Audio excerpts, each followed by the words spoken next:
Aujourd'hui, on vous raconte l'histoire de l'un des boxeurs les plus excentriques de l'histoire, Nassim Hamed, aussi célèbre pour son punch que pour ses pas de danse. Hamed s'est autoproclamé prince, mais il ne pouvait décemment le devenir sans un véritable couronnement. Pour le petit prince britannique, la cérémonie a lieu lors du combat qu'il oppose à Tom Johnson pour l'unification des titres IBF et WBO des poids plumes. Alors on prend notre machine à remonter le temps, direction la London Arena en ce 8 février 1997. Vous nous suivez? Let's go! To reach greatness is to become a legend, to be supreme, to be known for my boxing as the best ever.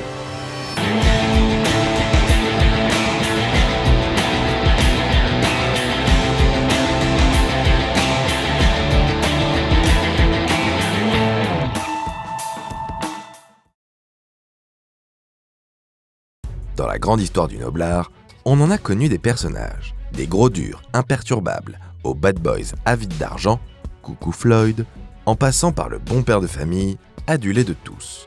L'histoire d'un boxeur est empreinte de son caractère. Mais on a oublié une catégorie, le showman. Car la boxe est un sport, et même un art, mais aussi un spectacle. Et certains boxeurs l'ont bien compris. Ils font le show de leur entrée dans la salle jusqu'à leur sortie du ring.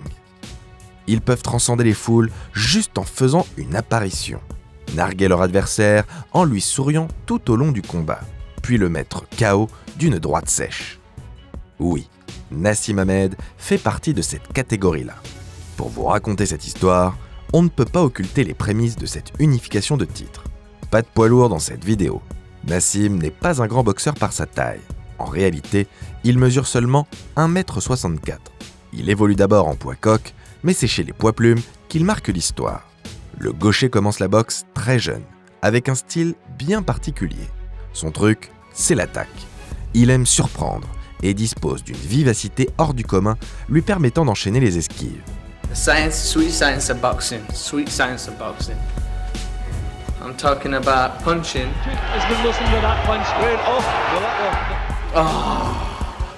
Once you hit with them shots, it's over.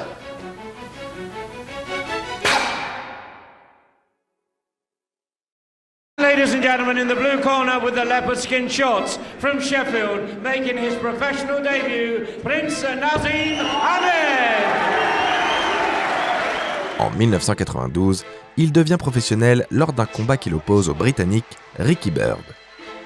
Au fur et à mesure, il enchaîne les victoires. Et rapidement, il se trouve propulsé dans un match pour décrocher une ceinture.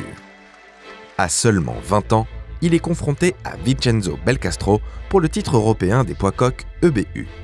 Le prince l'emporte par décision unanime pour la première fois de sa carrière, en faisant preuve d'un physique à toute épreuve. Jusque-là, il avait mis tous ses adversaires KO. Cette victoire lui permet de poursuivre son irrésistible ascension vers les sommets de la boxe. Il combat pour une nouvelle ceinture contre Freddy Cruz en octobre 1994, le titre WBC international des super coqs. Une fois de plus, Nassim est au-dessus du Dominicain, totalement dépassé par la boxe déroutante du prince.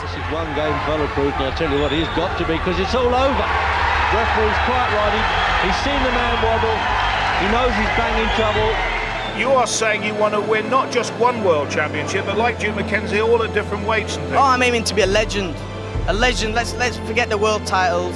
Well, 3 world titles, that'll do me, but I'm aiming to be a legend, and I will be. Prince Nassim Hamed. Un changement important s'impose dans la carrière du champion en devenir. Il signe avec Frank Warren.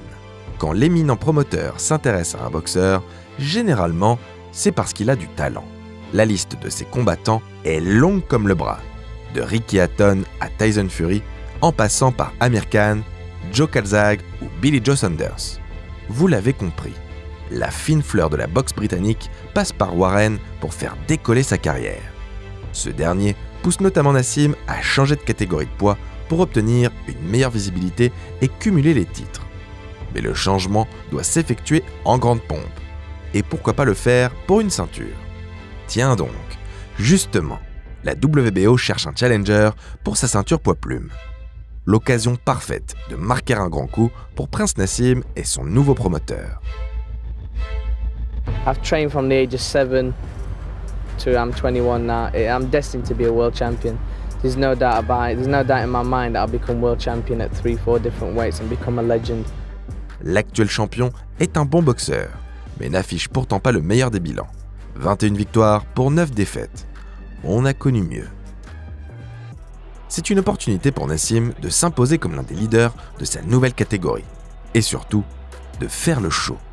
Ah oui, parce que quand vous regardez un combat du Prince, vous avez le droit à un véritable spectacle qui commence dès son entrée dans l'arène. Depuis qu'il est sous contrat avec Warren, le Prince opte pour des ring walks très excentriques, parfois impressionnants et toujours hors du commun. Parmi les plus connus, il fait apparaître des zombies pour une entrée au son du Thriller de Michael Jackson, avec pour seul prétexte la proximité d'Halloween.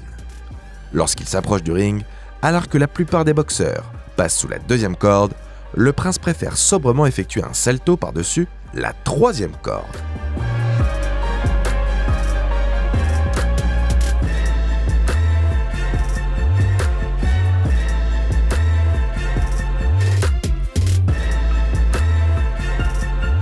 Il dit de ses fameuses entrées sur le ring « Je voulais être différent ». Pas de doute là-dessus. Naseem arrive à procurer des émotions. C'est toujours un événement de le voir boxer. Parmi ses autres entrées notables, on peut penser à celle où il met une musique du Wu-Tang Clan à fond. Il danse dessus avant d'être transporté par une nacelle qui le maintient à 10 mètres du sol. Ces entrées spectaculaires jouent un rôle certain dans la popularité du Prince. Plus qu'un simple combat de boxe, ses fans vont voir un véritable show avec des artifices et de la musique. Peu académique par sa technique, Ahmed compense en donnant de sa personne sur et en dehors du ring. Il attire les foules et les foudres de ses adversaires. Revenons à ce soir de septembre 1995 où le titre WBO des poids plumes est en jeu. Ladies and gentlemen, please welcome into the arena the challenger for tonight's title from Sheffield and Yemen, Prince Naseem Ahmed. Le combat se déroule au Pays de Galles. Boule à facettes et musique, le Prince rentre sur de la musique techno. Après tout, pourquoi pas ? Il danse et semble serein à l'idée de repartir avec la ceinture.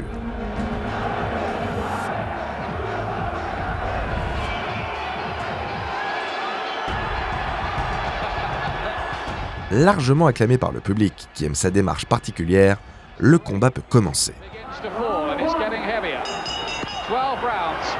Naseem commence tambour battant et met Robinson dans les cordes très rapidement. Adepte du trash talk, il le cherche de manière insolente, en souriant. Ça ne l'empêche pas de mettre beaucoup de coups au champion. Il le touche très régulièrement avec sa gauche. Au 5e round, sur un énième enchaînement, il fait tomber Robinson une première fois.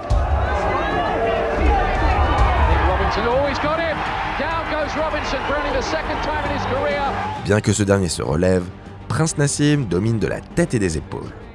Il esquive la plupart des coups de son adversaire et frappe très fort en contre. Le champion tombe une deuxième fois sur un crochet dévastateur d'Ahmed dans la 8e reprise.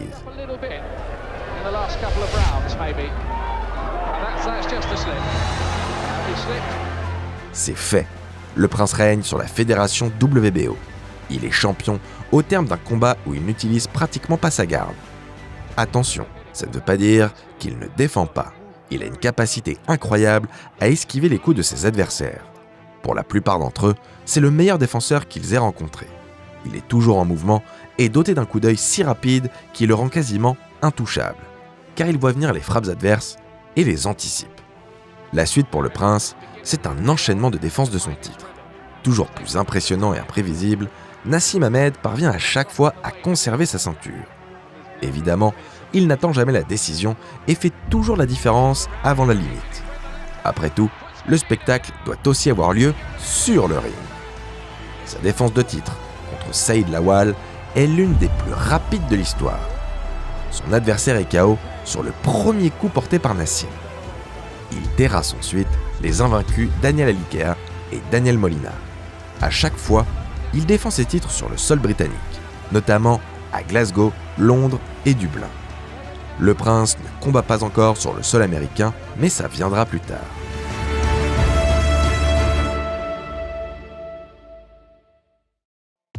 Invaincu et confiant, le prince souhaite régner encore un peu plus sur la catégorie en remportant un nouveau titre. I'm going to take the rest of the belts. Yes, I will clear up. And I will become undisputed featherweight champion of the world if that's what you're asking. Yes, you can call me on that and put it in your paper. Ce 8 février 1997, il en a l'occasion face à Tom Johnson, champion IBF en titre. Well, it depends on the outcome of the fight. And I'm boring, and I don't want to entertain anymore. And what are you talking about? This is war, man. This is war. Mais qui est ce Tom Johnson ? Il n'a pas laissé une grande trace dans l'histoire du noble art. Pourtant, il a dominé sa catégorie au début des années 90.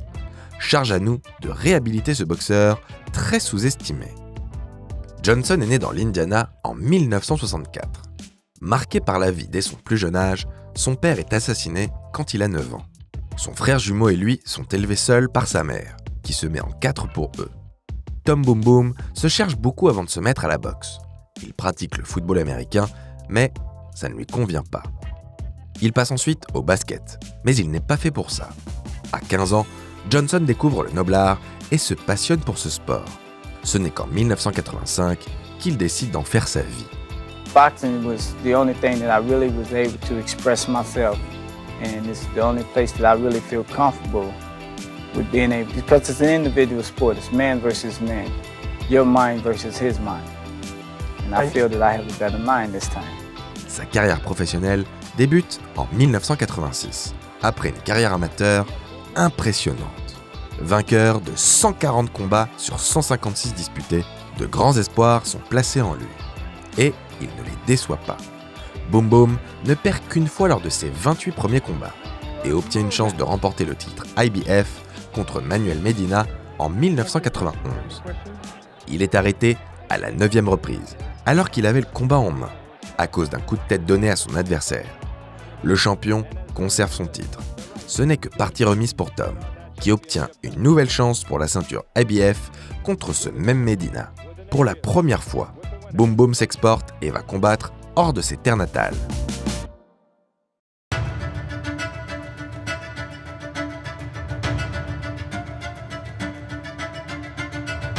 L'événement a lieu à Melun. Oui, messieurs, dames, Melun, dans le 77, au bout de la ligne du RERD.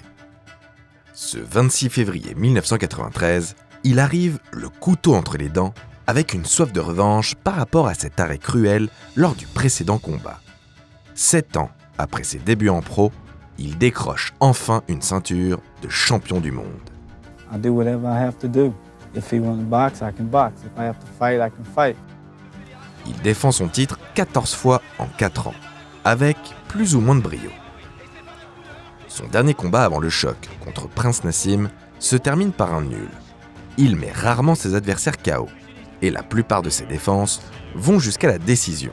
C'est un boxeur technique, qui tient la distance. Contre Nassim, le combat s'annonce serré, même si le champion IBF ne s'est pas montré rassurant la dernière fois qu'il a été sur le ring. Surtout, on a le droit à une vraie opposition de style.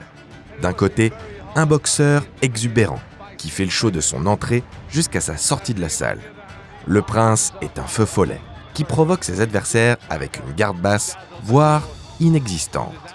Ses poings font parler la foudre, et il préfère mettre ses adversaires KO plutôt que de convaincre les juges. Sa technique laisse à désirer, mais il compense par sa vivacité. De l'autre, on a un travailleur des rings avec un gros physique.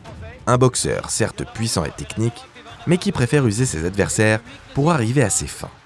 Leur âge est aussi un élément important à prendre en compte. 32 ans pour Johnson, qui se rapproche de la fin de sa carrière, contre seulement 24 ans pour Nas.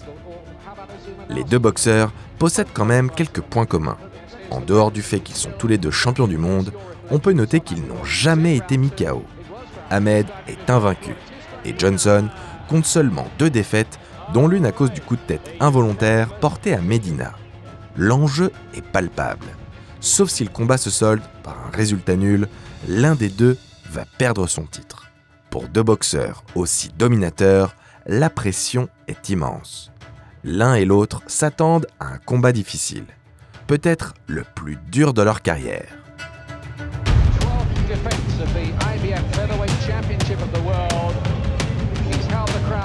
Tom Johnson rentre en premier dans l'arène. La bannière étoilée flotte au-dessus de la tête du champion IBF. Mais le public de la London Arena n'attend qu'un seul homme, son idole, le prince en personne. Désolé pour la famille Windsor, mais ce soir, le monarque s'appelle Naseem Hamed. Les premières notes techno retentissent et la foule entre en transe. Elle acclame très bruyamment son champion.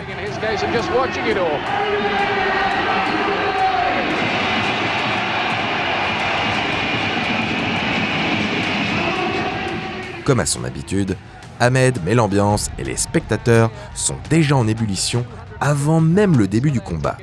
Ça promet. Affublé de son habituel short léopard, le Britannique est prêt à en découdre. Son entrée dans le ring est comme d'habitude ponctuée par un saut périlleux au-dessus de la troisième corde.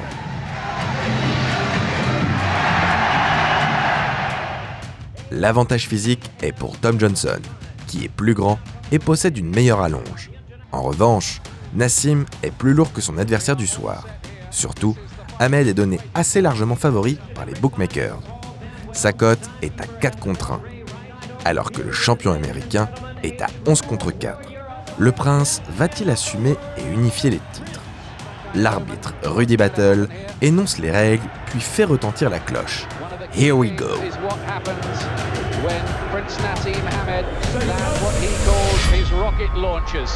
Johnson has been on the floor once or twice in recent defences. He's got up to win. If he catches the power of Prince Naseem, craft and skills tell. Early stages of this can be absolutely vital. Il n'y a pas de round d'observation et les deux hommes se rendent directement coup pour coup. Nas cherche son adversaire en l'entraînant dans le coin. Il le saisit par le cou, puis sourit face à Johnson qui s'énerve. Comme ça ne suffit pas, il le défie du regard à la fin du round. Le match est lancé. Sacré prince. He's particularly favored in the past. Any kind of win would be fabulous for him. Naseem touche plusieurs fois lors de la deuxième reprise, notamment avec sa gauche à 1 minute de la fin du round. Dans les 30 secondes qui précèdent le gong, les deux hommes sont déchaînés et enchaînent les coups. Le prince ne parvient pas à esquiver toutes les frappes adverses. Il est touché par des droites au corps et à la tête. Hamed tente moins que Johnson, mais ses frappes sont d'une précision assez redoutable. 30% de ses coups atteignent la cible, contre seulement 19% pour Boom Boom. Il faut attendre la dernière minute de la troisième reprise pour voir un vrai échange de droite. Le prince met Johnson dans les cordes.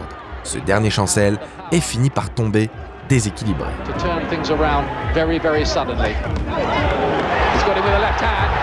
Johnson backed up against the ropes, has to take another right hand, this time he's in a bit of trouble, then a left, Johnson going, this is a big round for the Prince. He falls over there, the crowd think it's a knockdown, it isn't. Prince Naseem, lui, subit un vrai knockdown en toute fin de cette troisième reprise. Mais cela se passe tellement vite qu'il n'est pas compté par l'arbitre, alors que son gant touche bel et bien le sol.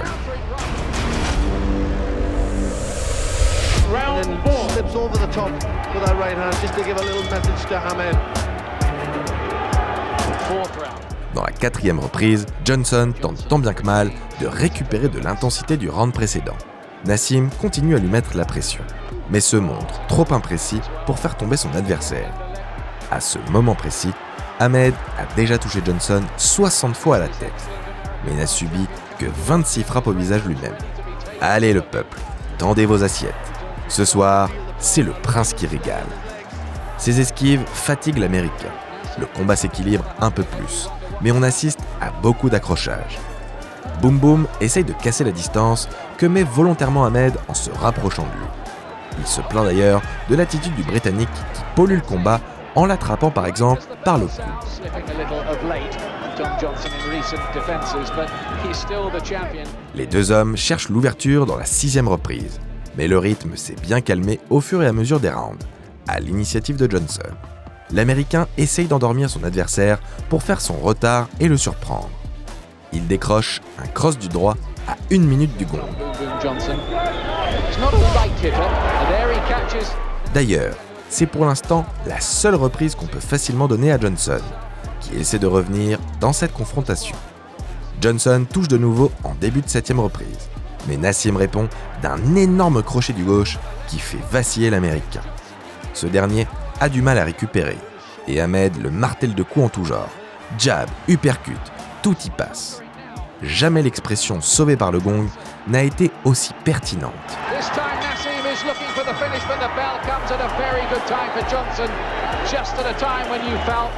Johnson titube en rejoignant son coin, saoulé de coups. On se dit alors que la 8e reprise pourrait bien être la dernière, tant Boom Boom est en difficulté. Le prince la domine largement et enchaîne les droites et les gauches comme si son adversaire était un sac de frappe. Johnson montre une belle résistance, mais la furie du Britannique le submerge. Vaillant, mais trop dominé, Johnson tombe finalement sur un uppercut.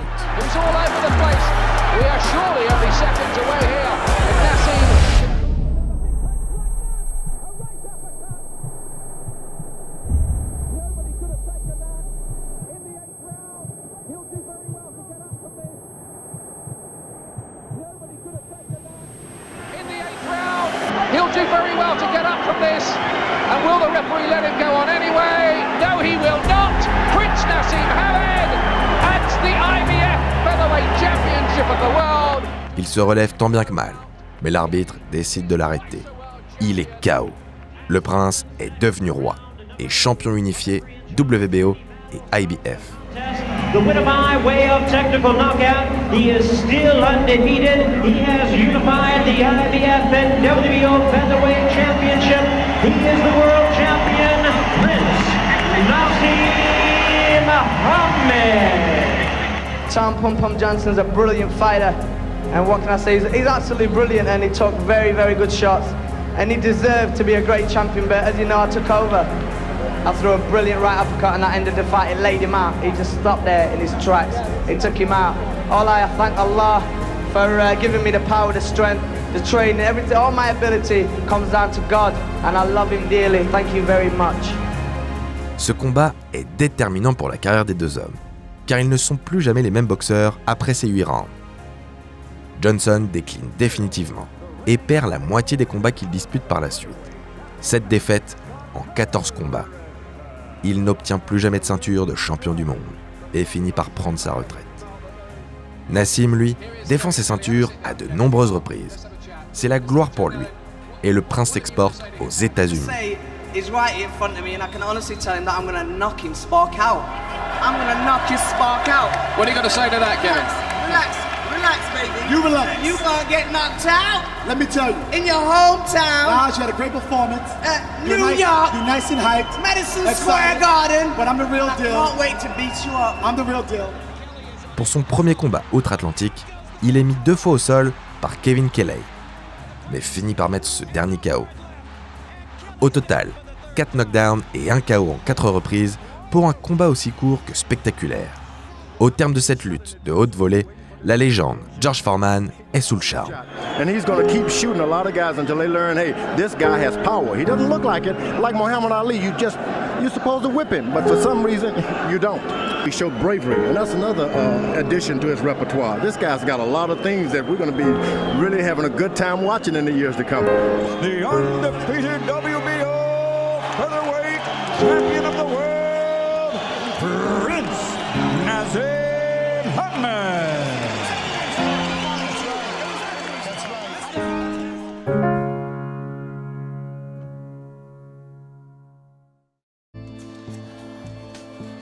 En 1999, il récupère la ceinture WBC des mains de César Soto au terme d'un combat très rugueux.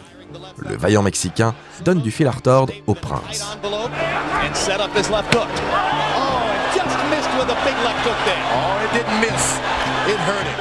Nassim finit par l'emporter par décision unanime.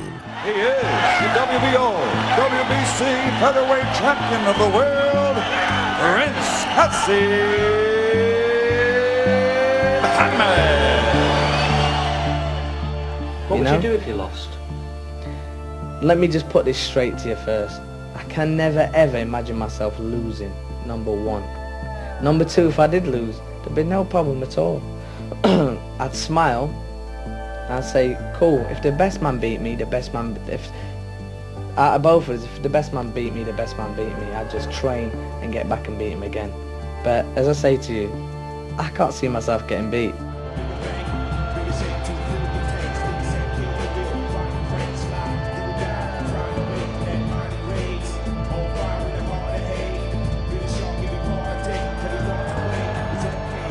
En 2001, avant son combat contre Marco Antonio Barrera, Hamed ne réalise pas son fameux saut périlleux par-dessus la troisième corde pour entrer sur le ring. C'est la seule fois de sa carrière qu'il faillit à son rituel. Mais pourquoi cette hésitation? Impossible à dire.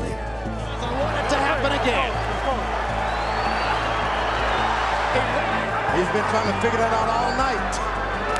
I think Barrera has already shown with his chin, one left hand won't do it. That's true. Too much chin. Barrera pounds Naseem into the ring post.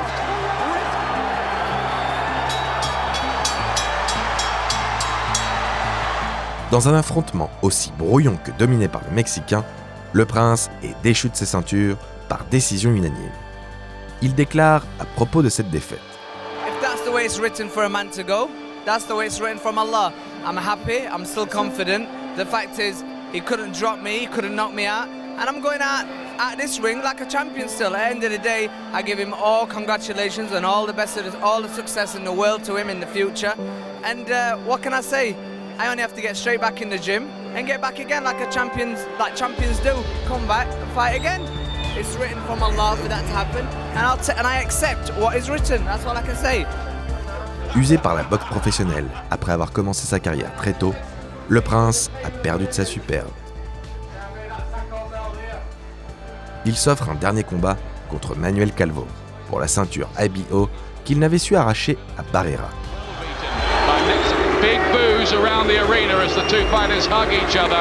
Devant son public, Hamed l'emporte laborieusement, par décision unanime. Les supporters sont déçus et eut la fin du combat. Ils ne reconnaissent pas le boxeur qui leur a offert tant de moments spectaculaires. La carrière du prince se termine à l'âge de 28 ans, en 2002.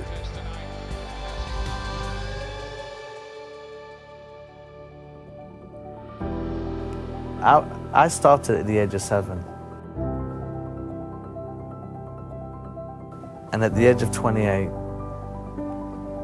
I honestly thought that the 28 would be a good age to retire with all my faculties together.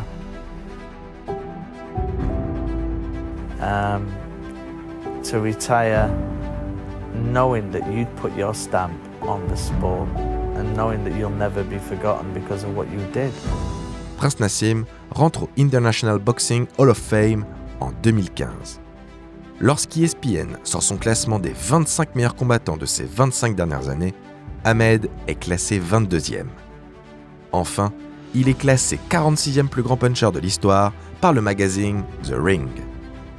Au-delà de ses facéties sûres et en dehors du ring, le prince reste comme un des boxeurs les plus charismatiques de l'histoire. Et on laissera le prince conclure en parlant de lui à la troisième personne. Vous ne pouvez jamais sous-estimer le prince. Je suis toujours là. Le prince ne mourra jamais. Je ne me vante pas, mais je n'ai vu personne, et je veux dire personne, venir sur le ring avec un tel style, avec un tel flair, un tel charisme. Je parle de tout apporter, un package complet. Je veux dire, vous connaissez vraiment quelqu'un qui pourrait arriver sur un tapis volant? Arriver dans la salle comme si c'était un concert, danser avec une confiance débordante, puis monter sur le ring et éteindre son adversaire?